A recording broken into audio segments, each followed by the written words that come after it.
El reloj marcaba las 2:17 de la madrugada cuando el radar de la base naval de Lázaro Cárdenas mostró un eco inusual. Un buque mercante, sin bandera visible, cruzaba lentamente las aguas jurisdiccionales mexicanas. En la sala de control, el silencio era absoluto. Cada segundo, un peso. Cada movimiento, una decisión. Omar García Harfuch no decía palabra. De pie, frente al ventanal, con la mirada fija en el horizonte negro, escuchaba el informe sin interrumpir. Confirmado, secretario. Es el cargamento. 10 toneladas, 3 contenedores modificados. Tiempo estimado de intercepción, 38 minutos. Ese momento, aparentemente técnico, fue el inicio de una de las operaciones más grandes en la historia reciente de Michoacán. No era solo droga, era un sistema, una red, una amenaza de escala continental, disfrazada de rutina. El operativo Chapultepec Delta no solo permitió incautar más de 310 millones de pesos en activos ilícitos. Lo que se descubrió dentro de los contenedores no estaba en ningún informe de inteligencia previa. Y mientras drones sobrevolaban el punto de abordaje, una pregunta sacudía al equipo de comando. ¿Qué clase de monstruo logístico habíamos dejado crecer a la sombra de nuestras propias instituciones? ¿Estás listo para conocer la verdad detrás del silencio del mar? Todo cambió la noche del 17 de mayo de 2025, cuando un hombre descalzo, con la camisa ensangrentada y un sobre arrugado en la mano, cruzó a pie la garita de inteligencia del puerto militar de Lázaro Cárdenas. Se hacía llamar El Canario, exoperador de radio del cártel en Nueva Italia. Había perdido a su familia una semana antes, durante un ataque armado en el Cerro de El Águila. Ya no tengo casa, ni vida, solo esta información, pero quiero que paguen. Dentro del sobre, coordenadas escritas a mano, imágenes satelitales tachadas con pluma roja, nombres clave y una frase al margen. 3 días. Ruta fantasma. Hora 0. Harfuch no dudó. Activó protocolo de cruce de datos con la unidad SIGINT en Ciudad de México y ordenó vigilancia aérea silenciosa. La información coincidía con movimientos detectados en el Canal 17 de Apilac. Un buque tipo Rorro, registrado en Belice, estaba por reaparecer después de 5 meses fuera del radar. Lo que nadie sabía era que el informante tenía implantes en las costillas, no médicos, de seguimiento, y que, tras entregar la pista, pidió una sola cosa: no me lleven de regreso, prefiero la celda a la tumba. Ese testimonio, impulsado por la pérdida y el dolor, desató una reacción en cadena. Fue el punto de quiebre entre la impunidad y la operación más quirúrgica del sexenio. Pero, ¿puede una sola voz derrotar una red de silencio? 18 de mayo de 2025. Cuando el sol apenas comenzaba a despuntar sobre el Pacífico, la Marina Armada de México, junto con la Secretaría de Seguridad Nacional, activó una operación que llevaba 3 semanas diseñándose con precisión quirúrgica. En la sala de guerra de la base naval de Isla María Cleofas, se desplegó un mapa tridimensional: rutas marítimas, velocidad de corriente, nudos de viento y zonas ciegas del radar satelital. Cada movimiento del buque objetivo el Pantera IV, registrado en Belice y modificado en Panamá, había sido estudiado metro a metro. La información aportada por El Canario permitió identificar una ruta fantasma, una desviación silenciosa entre Puerto Quetzal, Guatemala y la bahía industrial de Lázaro Cárdenas, utilizando boyas abandonadas para ocultar señales de geolocalización. No era una simple lancha con droga, era una arquitectura flotante de lavado, camuflaje y tránsito multimodal. Se trataba de un buque Rorro adaptado, con compartimentos térmicos, paredes falsificadas y un software de navegación espejo que transmitía datos falsos a los radares civiles. A simple vista, era un barco más, pero por dentro, era una bóveda criminal. El operativo exigía sincronización perfecta. A las 3:14 am, 2 fragatas clase Durango cortaron la trayectoria del buque a la altura del paralelo 17-34N, en aguas internacionales limítrofes con Guerrero. Desde el aire, un dron MQ-9 Reaper proporcionaba vigilancia térmica. En tierra, el equipo de Harfuch ya había activado un segundo anillo de control en el muelle de contenedores 5B de Michoacán, donde se esperaba la carga final. Esta no fue una redada improvisada, fue una intervención multinivel, ejecutada bajo el código Operación Delta Silente, un modelo de colaboración entre fuerzas especiales, aduanas y analistas financieros. En el interior del Pantera IV, no solo hallaron 10.2 toneladas de sustancias ilícitas, también localizaron documentos cifrados, contratos de transporte vinculados a empresas fachada en Seychelles, Dubái y San Pedro Sula, y un sistema de rastreo que conectaba con 5 puertos estratégicos del continente. Este caso, más allá del impacto inmediato, dejó al descubierto una geopolítica del crimen marítimo. Mientras el país discute sobre seguridad en tierra firme, los cárteles hace años dominan las rutas marítimas. Desde Tumaco hasta Manzanillo, pasando por Costa Rica, Honduras y Michoacán, la red narco se mueve como una marea invisible, hasta que alguien se atreve a leerla. ¿Y tú? ¿Sabías que el 40% de la cocaína que entra a México ya no lo hace por tierra, sino por mar? Vamos a actuar en alta mar. Esa fue la frase que dividió la sala en dos. A las 4:05 de la madrugada del 18 de mayo de 2025, Omar García Harfuch firmó una decisión que pocos se atreverían a tomar: intervenir el buque Pantera IV antes de que tocara Puerto Mexicano, en aguas que rozaban los límites de jurisdicción internacional. La operación estaba lista, pero lo que estaba en juego no era solo un cargamento, era el principio de soberanía activa. Algunos asesores titubearon. ¿Y si lo toman como un acto de extraterritorialidad? ¿Y si Estados Unidos o Belice reclaman intervención sin autorización? Pero Harfuch no vaciló. El crimen organizado no pide permiso. Nosotros tampoco.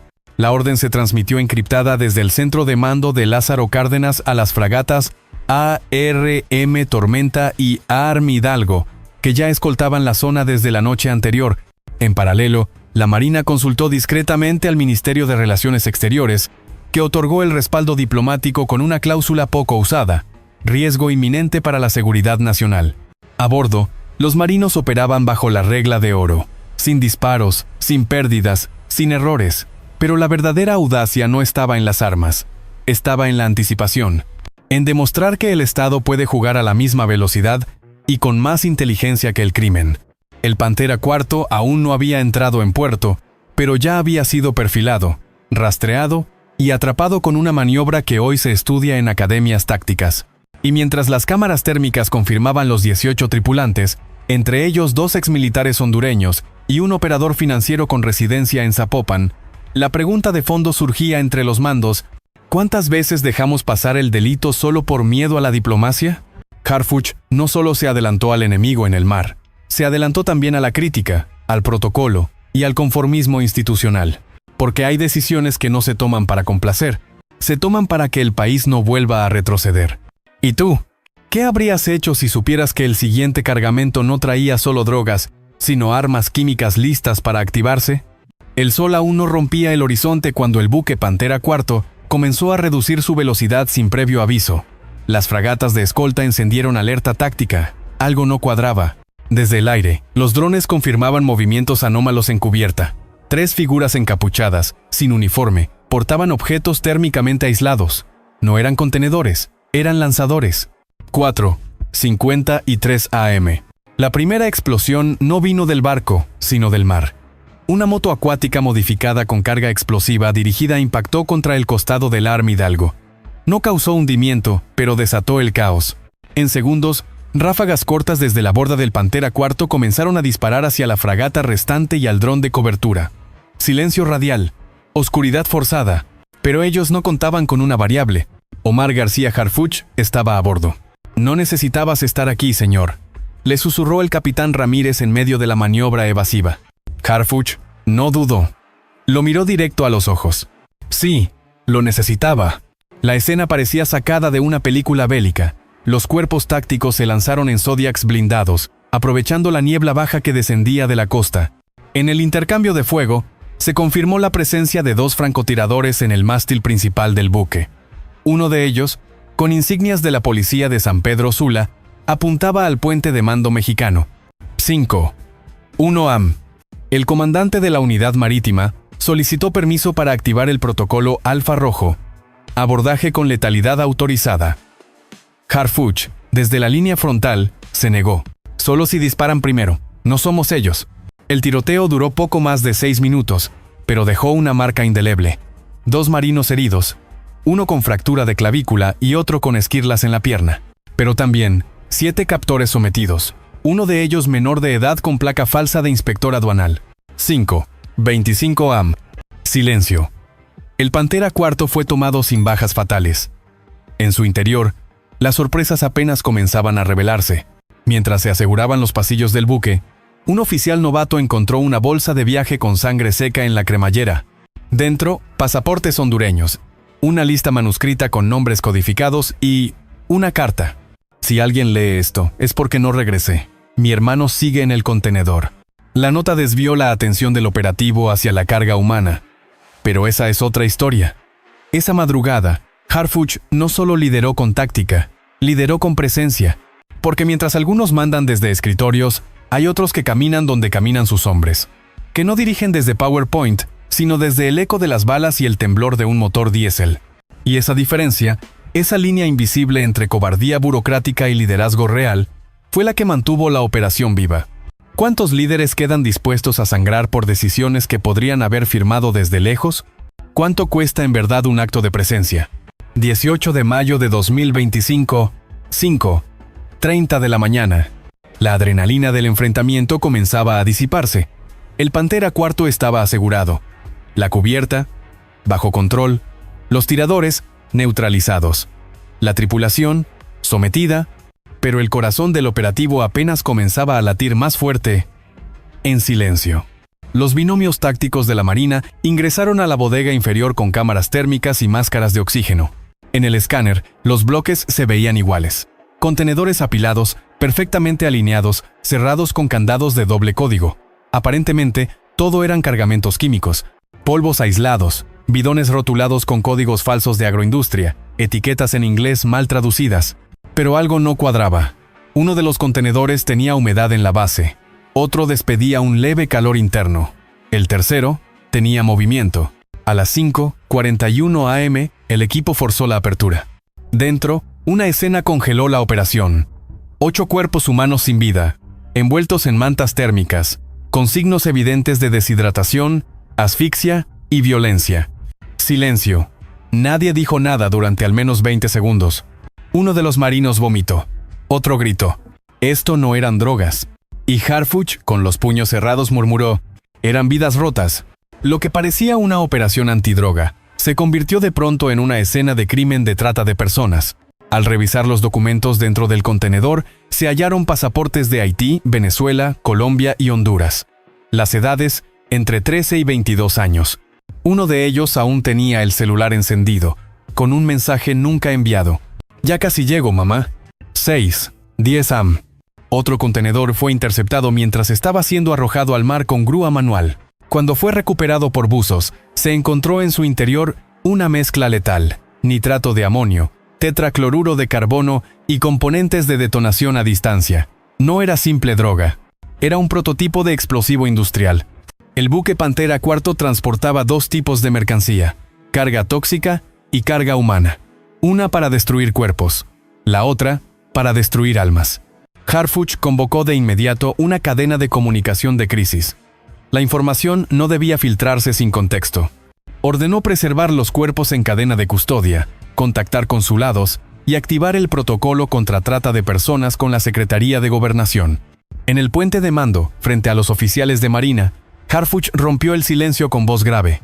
¿Quién dice que el narcotráfico y la trata no están conectados? Que venga aquí, que vea esto. Los rostros eran pálidos. Algunos lloraban en silencio, porque no estaban entrenados para encontrar cocaína entre frutas. Pero nadie les dijo que tendrían que sacar cadáveres de adolescentes dentro de bidones industriales. 7:05 am. En uno de los compartimentos ocultos, los agentes hallaron una libreta empapada. Escrito con lápiz, listas de nombres. Al lado, marcas como si fueran códigos de envío. Laura, 15, UIO, 60K. Samuel, 14, PTY, cancelado. No eran inventarios, eran precios. Esa libreta fue entregada al Ministerio Público con una advertencia. Muchos de los nombres coincidían con reportes de personas desaparecidas en Tapachula, Tegucigalpa, Medellín y Ecatepec. Lo que parecía un golpe financiero de 310 millones de pesos se volvió una denuncia humanitaria. Porque en medio de los números, las armas y los drones, lo que se salvó aquella madrugada fue la dignidad de un Estado que se negó a mirar para otro lado. ¿Y si no hubieran abierto ese contenedor? ¿Y si Harfuch hubiera mandado la operación desde su oficina, con aire acondicionado, sin arriesgar el pellejo? La diferencia entre un jefe y un líder no está en las medallas. Está en los contenedores que se atreven a abrir. ¿Y tú? ¿Crees que el crimen organizado solo trafica sustancias? ¿O también trafica con la esperanza de los que menos tienen? 18 de mayo de 2025, 7:15 de la mañana. Cuando el sol ya golpeaba la cubierta del Pantera IV, Harfuch no miraba hacia arriba, miraba hacia abajo, hacia el fondo del océano. Porque mientras el operativo parecía concluir con cifras históricas y decomisos millonarios, una verdad más oscura se hundía a contrarreloj. Durante el enfrentamiento, uno de los contenedores fue arrojado al mar con grúa hidráulica, antes de que los Zodiacs intervinieran. No figuraba en el manifiesto de carga, no tenía marcas visibles, pero las cámaras térmicas justo antes de su caída detectaron movimiento. Algo o alguien seguía adentro. Los buzos tácticos de la Marina estimaron una ventana de 90 minutos antes de que la corriente lo arrastrara fuera del perímetro rastreable. La presión aumentaba, el oxígeno no alcanzaba. Y entonces, Harfuch rompió el protocolo. No voy a pedirles algo que yo mismo no esté dispuesto a hacer. Se colocó el traje, ajustó la máscara y descendió. 7:31 am. 4 hombres, liderados por el secretario de Seguridad Nacional, comenzaron el descenso. A 27 metros bajo la superficie, la visibilidad se reducía a un halo de 2 metros. La linterna de casco mostraba partículas suspendidas como estrellas muertas en una noche sin luna. El océano no gritaba, solo pesaba. Y allí, entre las sombras, apareció la silueta rectangular del contenedor. Estaba parcialmente abierto. Dentro, flotaban papeles plastificados, cajas de seguridad rotas y algo más. Una mochila militar sumergida y sellada con triple cinta térmica. La recuperación fue lenta. La marea comenzaba a cambiar. El oxígeno marcaba 34%. Y de pronto, un desprendimiento de arena activado por un roce provocó el deslizamiento lateral de la estructura. Un buzo quedó atrapado. Harfuch regresó. Las imágenes grabadas por su cámara frontal muestran los segundos exactos en los que, con el visor empañado, colocó el brazo entre la base del contenedor y el pecho del buzo, empujándolo con la otra mano fuera del derrumbe. El oxígeno bajó a 18%. La orden fue inmediata: subir. 8:05 am. Emergieron. El equipo los esperaba. Harfuch tosía con sangre, pero en su mano sostenía la mochila sellada. En tierra, ya en el muelle de contención, un técnico abrió el contenido. Dentro había un disco duro blindado, 3 pasaportes diplomáticos de Guatemala y El Salvador y un dossier titulado TMEC, Rutas Paralelas 2023-2025. Lo que habían intentado hundir no era mercancía, era evidencia. Un registro de tránsito con nombres de altos funcionarios, empresas pantalla y rutas compartidas con permisos falsificados en puertos de Colón, Manzanillo y Topolobampo. La red no era solo criminal, era institucional. «Esto tenía que desaparecer», murmuró Harfuch, ya envuelto en una manta térmica mientras observaba el dossier húmedo. Pero no desapareció. Porque alguien decidió bajar hasta el fondo, no solo del mar sino del sistema. Y mientras el buzo rescatado lloraba en silencio al ver su nombre mencionado en los registros del contenedor como sacrificable, Harfuch respondió con voz ronca: «Aquí nadie es desechable». El operativo de Michoacán no fue solo una batalla contra el narcotráfico. Fue una batalla por rescatar la verdad antes de que se hunda. Una contrarreloj literal. Una metáfora viva de un país donde muchas veces los datos incómodos se hunden más rápido que los culpables. ¿Y tú? ¿Hasta dónde estarías dispuesto a descender para que la verdad no muera en silencio? 18 de mayo de 2025, 8:12 de la mañana. El Pantera IV, ese buque fantasma que por meses cruzó silencioso los océanos del Pacífico, comenzó a emitir un sonido agudo desde su sala de máquinas. La presión interna se disparó. Los sensores térmicos marcaban actividad anómala en la bodega 4. Y el olor, una mezcla de amoníaco industrial y aceite quemado, comenzó a extenderse sobre cubierta como una advertencia no dicha. ¿Sabotaje?, preguntó Harfuch. ¿O detonación programada? Se activó desde dentro, respondió el capitán Ramírez con voz tensa. 8:18 am. Una explosión contenida reventó el casco medio del Pantera IV, elevando una columna negra de humo visible desde más de 6 millas náuticas. Las cubiertas retumbaron. El buque se inclinó 9 grados a babor. No fue una demolición total, fue quirúrgica. Solo lo justo para borrar pruebas. Pero el equipo ya estaba listo. Las fragatas activaron el sistema de succión de emergencia, las barcazas de contención sellaron los tanques críticos y 2 helicópteros de apoyo descendieron para evacuar la carga rescatada y a los 11 prisioneros asegurados con vida. Entre ellos, Uno no hablaba, solo observaba, ojos secos, boca cerrada, hasta que, al ser identificado como coordinador de ruta y logística, Harfuch le preguntó, ¿qué había en el contenedor hundido? Y el sujeto, sin levantar la voz, respondió, solo mercancía dañada, señor secretario. Ese instante, breve y brutal, valió más que 1000 carpetas de investigación, porque reveló lo más escalofriante. El lenguaje del crimen ya no distingue entre producto y persona. Había cuerpos, había droga, había pruebas, y para ellos, todo era mercancía, intercambiable, prescindible, 8, 40 y 2 AM. Mientras los últimos focos de fuego eran extinguidos por el sistema de inundación automática, el Pantera IV quedó parcialmente a flote, como un cadáver que se resiste a hundirse. Harfuch, cubierto de sal, hollín y sudor, se sentó sobre una de las cajas térmicas rescatadas. Abrió una. Dentro, paquetes de cocaína mezclados con viales de ketamina y etiquetas codificadas con símbolos chinos. Rutas nuevas. Drogas nuevas. Alianzas nuevas. Pero el silencio lo envolvía todo. No había aplausos. No había cámaras. Solo el murmullo del mar. Y los ojos abiertos del crimen mirando desde lejos. Porque a pesar del éxito operativo, 310 millones de pesos asegurados, 10.2 toneladas decomisadas, red internacional detectada y 3 cuerpos diplomáticos expuestos, el país seguía en vilo. En tierra, la noticia aún no había llegado. En Palacio Nacional, las oficinas seguían sin pronunciarse. Y en las costas de Michoacán, donde antes había balnearios, hoy solo quedan memorias de combates invisibles. El buque fue remolcado a media máquina hacia la base naval de Lázaro Cárdenas. Los detenidos trasladados bajo custodia máxima. La carga, sellada y etiquetada con una advertencia escrita a mano, contiene pruebas humanas. No abrir sin fiscal. El mar quedó quieto. El aire, denso. Y entre los rescatistas, un sentimiento extraño. ¿Ganamos? La voz de Harfuch, rota por el cansancio pero firme, cerró el operativo. Lo logramos. Pero esto no es un triunfo. Es una escena de crimen. Porque no hay victoria cuando lo que se recupera son cadáveres, documentos para callar y frases como mercancía dañada. Lo que se gana no es poder. Es una obligación más, no olvidar. ¿Y tú? ¿Hasta cuándo llamaremos éxito a sobrevivir entre ruinas?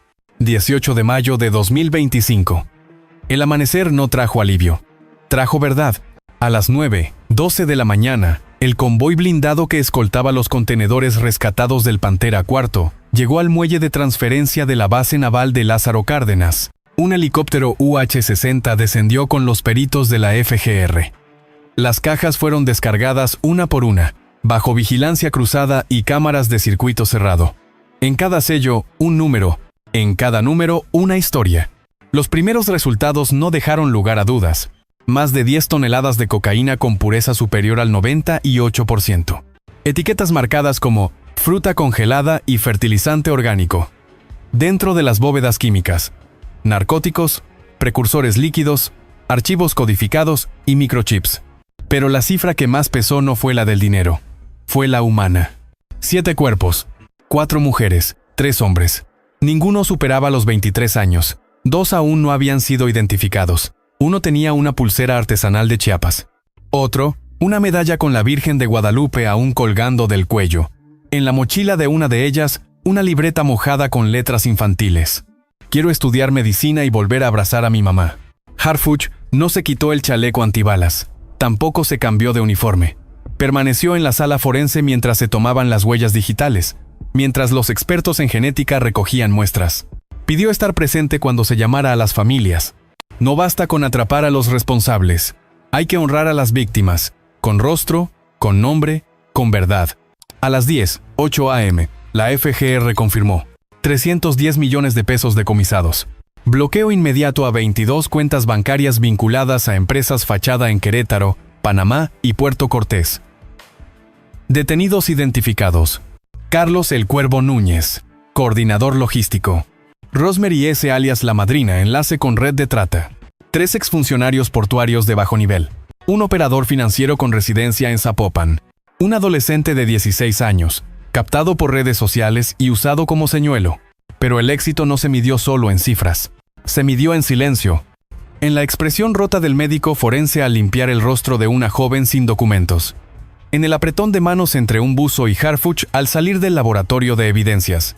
En la frase escrita por uno de los agentes en su libreta de campo, hoy no solo detuvimos cargamento, hoy levantamos dignidad. 11. 2 am. Una de las madres llegó desde Morelia, con una copia del acta de nacimiento en la mano. Nadie le dijo que su hija estaba entre los cuerpos. Solo le ofrecieron una silla. Harfuch, de pie, esperó a que entrara. No dijo mucho. Solo una frase que quedó flotando en el aire. Aquí está su hija. Y aquí estamos para no repetirlo. Porque ese fue el verdadero amanecer del 18 de mayo. No el que trajo luz al cielo, sino el que trajo conciencia a un país que no puede seguir permitiendo que sus hijos sean tratados como carga sin valor. El operativo no terminó con la detención. Comenzó con la memoria. Con la justicia en proceso. Con la obligación de no mirar hacia otro lado cuando el mar arrastra cuerpos que alguna vez soñaron con vivir. ¿Y tú? ¿Qué harás con esta verdad que ya no se puede devolver al fondo del océano? El operativo Michoacán terminó oficialmente a las 12:05 del mediodía, pero sus consecuencias apenas comienzan a ser comprendidas. El análisis forense de los discos duros rescatados del Pantera IV reveló algo más que rutas y nombres. Confirmó una alianza operativa entre el Cártel Jalisco Nueva Generación, una célula disidente del Clan del Golfo colombiano, y una red de diplomáticos corruptos que blindaban el paso por 5 países sin levantar sospechas. La red no se escondía en la selva, se reunía en embajadas, se camuflaba en tratados de comercio, operaba con contratos legales, con sellos oficiales, con cuentas verificadas en Suiza y Dubái. El crimen dejó de ser marginal, se institucionalizó. Y mientras algunos aplauden el golpe económico de 310 millones de pesos o el decomiso de 10.2 toneladas de cocaína, otros nos preguntamos, ¿cuántos gobiernos más están dispuestos a firmar su complicidad en tinta diplomática? Omar García Harfuch no solo dirigió una operación, encendió una alarma global, porque hoy más que nunca, la seguridad no se mide en balas, sino en voluntad política. Y no hay voluntad sin memoria.